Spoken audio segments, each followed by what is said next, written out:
ജയിപ്പിച്ചു വിട്ടവർ എന്ത് ചെയ്യുന്നു എന്ന് ജനങ്ങൾ പരിശോധിക്കും.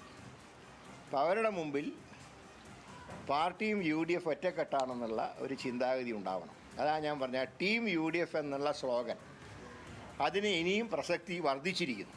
അതാണ് ഞാൻ പറഞ്ഞത്. ഞാൻ പറയാം, സാമൂഹ്യ മാധ്യമങ്ങളെ ചർച്ചകളല്ല മുഖ്യമന്ത്രിയെ തീരുമാനിക്കുക. അതിൻ്റേതായിട്ടുള്ള ചിട്ടവട്ടങ്ങളുണ്ട്. അത് ഒരു മാറ്റം ആരും വിചാരിച്ചാലും വരുത്താൻ കഴിയില്ല. ഞാൻ പറഞ്ഞ എല്ലാ വശങ്ങളും പരിശോധിച്ചുകൊണ്ട് തീരുമാനം ദേശീയ നേതൃത്വം സ്വീകരിക്കും. ഇപ്പോൾ വിസ്മയങ്ങൾ വീഡിയോ സെഷൻ കൊണ്ടുവന്ന വിസ്മയങ്ങളിൽ ഏറ്റവും ആദ്യം വന്ന ഒരാളായിരുന്നു ആയിഷ പൊന്നി. ജി സുകുമാരൻ ജയിച്ചു, കുഞ്ഞികൃഷ്ണൻ, ടി ഗോവിന്ദൻ വന്നു.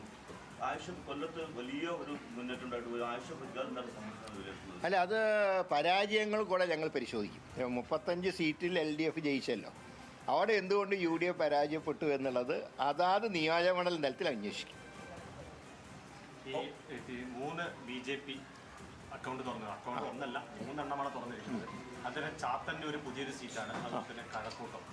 എങ്ങനെയാണ് BJPയുടെ ഈ ഒരു മുന്നേറ്റത്തെ കാണുന്നത്? അതായത് ഒരു കാര്യം മനസ്സിലാക്കേണ്ടത്, ഇന്ത്യയിൽ എല്ലായിടത്തും കേരളം ഉൾപ്പെടെ BJPക്കെതിരെ ഒരു political fight കാഴ്ചവെക്കുന്ന Indian national കോൺഗ്രസ്സാണ്.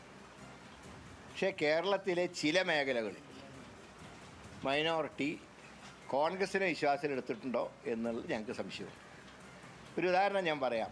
Palakkad, Manjeshwaram, Kasaragod, ഇത് 3ഉം UDF ആണ് സ്ഥിരമായിട്ട് BJPയെ തോൽപ്പിക്കുന്നത്.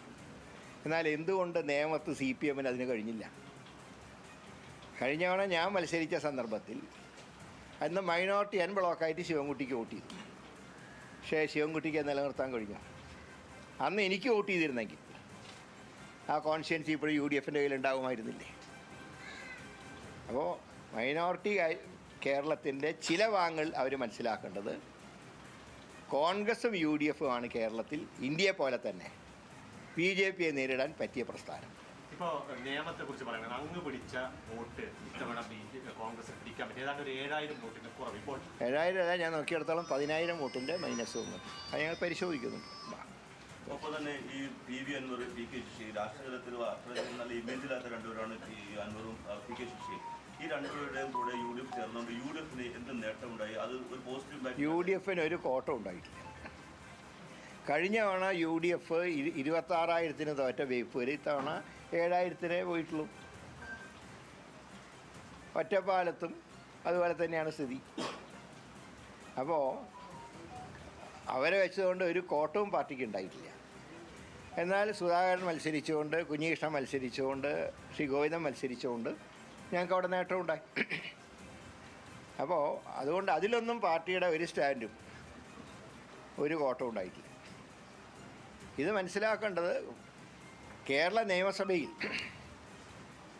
UDF LDF ആണ് ഭരിക്കുക എന്നുള്ള യാഥാർത്ഥ്യം എല്ലാവർക്കും അറിയാം. എന്നിട്ട് എങ്ങനെ 3 BJPക്കാർ ജയിച്ചു എന്നുള്ളത് പരിശോധിക്കേണ്ട വിഷയമാണ്. ഇപ്പോൾ ബംഗാൾ പിടിച്ചടക്കുന്നത് BJP പറഞ്ഞു, ബംഗാൾ പിടിച്ചു. ഇനി മോഡിയുടെ കണ്ണുകൾ കേരളത്തിലായിരിക്കും. അത് മനസ്സിലാക്കിക്കൊണ്ട് എല്ലാവരും പ്രവർത്തിക്കുക. അത്രയും ഞാൻ പറയും.